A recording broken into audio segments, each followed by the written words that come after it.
Beside me is Carson Daniel, Josh Dalton, Desmond, DJ Kent, and in the back is the other half of the duo, Chase Daniels. So, I'm so proud of my kids. The expression I continue to use is a slang. They're some dogs now. They love to compete. They love to play. If I probably go fed them right now, they would go play again.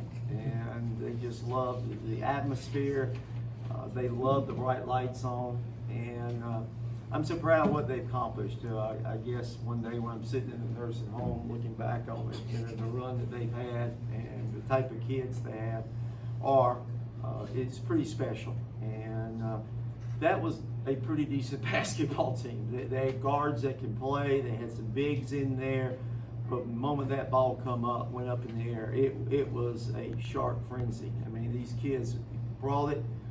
My son came up to me at school today and he says, "Dad, I think we're too tight."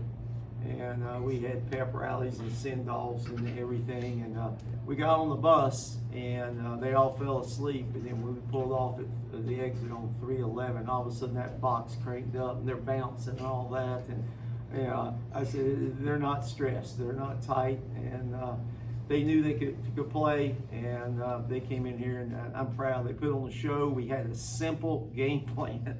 If they did this, we was doing that. If they did this, we we're going to do something else. And I wanted playing hard. You put too much in their brains, their feet get slow, and that's definitely not our problem. We got a very talented bunch, and I think they'll look back on it and say, "Man, this was so special what they accomplished." Carson, what's the secret to 95-1, and what are you going to remember most about 95-1? Just the bonds I've made over these years, playing with, when I was freshman to seniors, and then the freshmen that I played with this year, man, it means the world to have everyone supporting me, coaching staff, the bonds I made with them.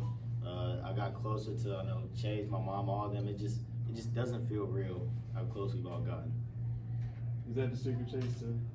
Oh yeah, yeah, definitely. These guys in front of me are amazing. Coach Baker, say this. Coach Baker lost his mother earlier this year, and we were all there for him. And for him to be out here and get the job done, it means the world. It shows what type of man he is, what type of man he's influenced on all of us. And I love my guys, and it reflects how much everybody loves each other, and it's a big family over here. Coach and Twins, when I talked to you guys before the season, you talked a little bit about how you thought this team could be even better than last year's.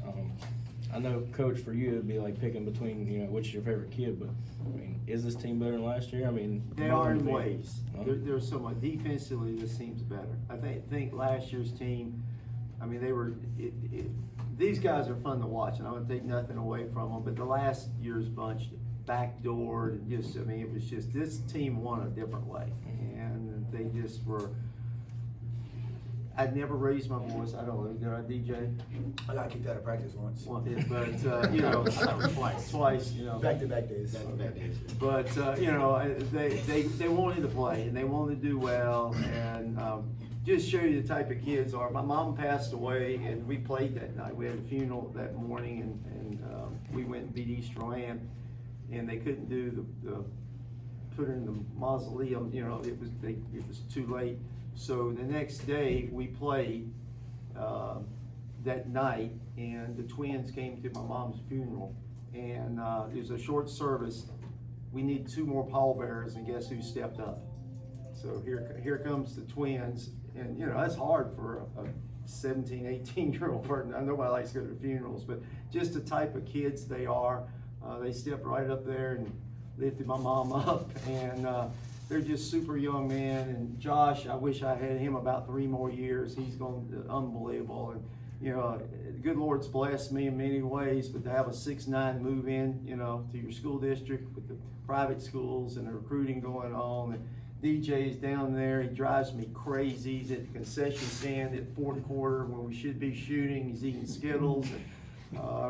He did want to move up onto the varsity when he was a JV, played JV, so we made him play point guard, and we threw him out of practice between his dad and myself, probably every other day. And But it may have paid off, and he's become a dog out there. And DJ likes it. I mean, he thrives on it, and the bigger, the brighter. He just he can find another gear to go to.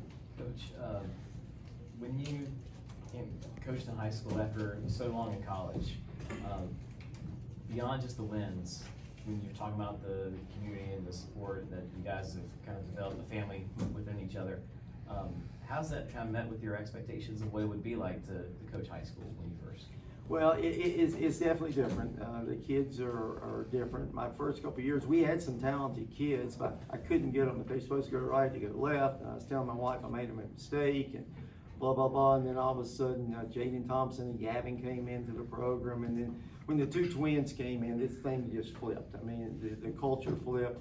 I didn't have to beg anyone to come into the gym. And, you look at us, this was hard for me because we actually had 2-minute timeouts. What am I going to tell them? And we talk in code, we're together so much. And it was a little bit different early on, but when it's all said and done, I think this has been so rewarding for me just to, take a young man and, in college, I don't get too philosophical, but college, you're going to go out and recruit kids at 7 and 8, and time you graduate him in the old way, 4 years, he's going to be a 9 or 10. High school kids, I'm getting a 4 and a 5, and I'm hoping I can get them to a 6 or 7. And then, but these kids here, young men, let me say, I mean, they've already pushed the limit. They're good students, they're good kids. And I said the other day, most of them don't even know where the control room is in school. If you misbehave, you go to the control room. They don't even know where it is. And they'll go out here, hug their parents, hug the babies, sign autographs, hug the little kids. But you saw tonight when that scoreboard lights up, they're vicious, and they're going to come at you, and then they're going to go in here right now if they celebrate a little bit more, and they're going to go out there and hug kids and do all that. Pretty unique individuals, and I've been doing this a long time, and I'm blessed with the kids I have, and it's been an unbelievable run. I mean, and whether we playing somebody in a conference or somebody, we played this hard other night against Hickory. Hickory's very good. They hit those threes and hung in there, and we couldn't quite get that thing going like we wanted to, but they gutted it up and found the way, and there was no doubt. And I don't know, I didn't even tell anybody this. Chase, he got hit the other night, Carson. He hadn't practiced in 2 days and couldn't hardly walk yesterday, the day before. His back was hurt and whatnot. So this morning I texted him, I said, Carson, how you feel? He goes, Coach, I'm good. Don't worry, we got this. And that was it. Scoring guard, Quiz, another scoring guard, and we got our man with the plan, DeAndre Neem. Opening statement is we played a great team, y'all. Great team. Great team. That goes off to them. You can't beat a team, we call it lollipopping the ball all over the place, being soft with the ball. All right? What our plan was to either pass right away on the pass over or attack to finish and let the big man clean it up. Because that's the best pass sometimes. Going to the bucket and finishing. But we did the total opposite. We throwing it at our big man that liked the ball in the air. We throwing it at his feet. So that's the game, 24 turnovers. And, it is what it is. But in the same sentence, I felt like we didn't get, against a great team, you have to get all those calls and stuff. So we didn't get the calls didn't go our way, I thought. But again, the calls could have went our way, but 24 turnovers, you still don't win the game. So mixed with both, it's impossible. It's impossible. So I believe we want to go to the drawing board for next year, and we'll be back. We'll be back. Sure. Questions? Coach, you have a young team. Yes, sir. You got down 8-0. What did you kind of tell them to keep their head in the game and try to bounce back? To be honest, I'm like, this is it, fellas, and we acting like it's not it. We let somebody jump on us, and this is it. Fight back. That's our motto. We don't let nobody just jump on us and we lay down. You have to fight. That's life. It's bigger than basketball. I tell the guys all the time, me, I broke my neck. I was a professional basketball player, all of that, but I could have rolled over and said, man, I'm going to be a nobody. But instead, I turned the page, and I'm here to make these guys greater than I was, and the day I do that, I'll fall out. But the moral of the story is we got to fight in life. It's too hard as it is. for the players. When we think back to the season, how you kind of taking in stride the things that you did? I know you lost things right now, but the things you did accomplish, getting back to a state title for the second time in 3 years, taking a East that could have gone to a lot of different teams, and you guys coming out of that. How are you? What are your like emotions as you kind of process this right now? Okay. I mean, I kind of do what we can do it. We got a special group, so. I want to back them up a little bit. Back 'em up. What you got, Big 30? I give it all to our coaches.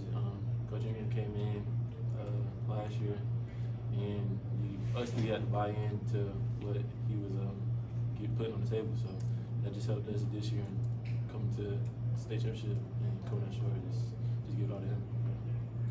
Coach, 16 years ago, we were on the sideline in the game playing in the state championship. How's that compared to today's experience and being able to share it with your son? It's a great experience, man. Like I said, I'm ultimately blessed, to be able to even walk and talk right now. Like I said, I broke my neck, so for me to be able to do this, man, it's just surreal to me. And for me it's a full circle moment because, I feel like my coach had me well prepared. I felt like I had them well prepared, but like I said, this is my second year coaching. I'm at the biggest stage there is in high school basketball. So I just think that's a tribute to what I went through in my life, and a tribute to these guys for buying in, like DeAndre Nan said. And we're gonna keep pushing the table, all right? We're pushing the agenda, and that's to come back. This is for the players. What is your favorite memory with Coach? I know you just said it's his second year, but y'all had a lot of success in these 2 years. What's your favorite memory with Coach so far? There's just so many, like you can't pinpoint your favorite.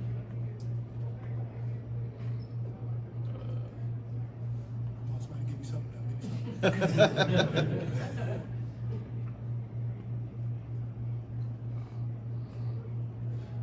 Tell me about throwing a clipboard or something. Do something. One game, I don't know what we was doing. We was doing something. Coach was mad. Halftime came in, threw the clipboard. Like the clipboard didn't even fly to the wall. It just moved like this in the air. I mean, that was the funniest moment with Coach. But I love Coach. He for real, and all the coaches. So I mean, Well, Dre, this is your second championship this year. Also had one in football as well. You took a visit. How does that drive you going into next season, your senior year? Gotta give it all I got. I feel like today I didn't give it all I got, and I give it to the guys because it's on me. For real, I take the blame. But next year, give it all I got. For real, senior season gotta go out with a bang.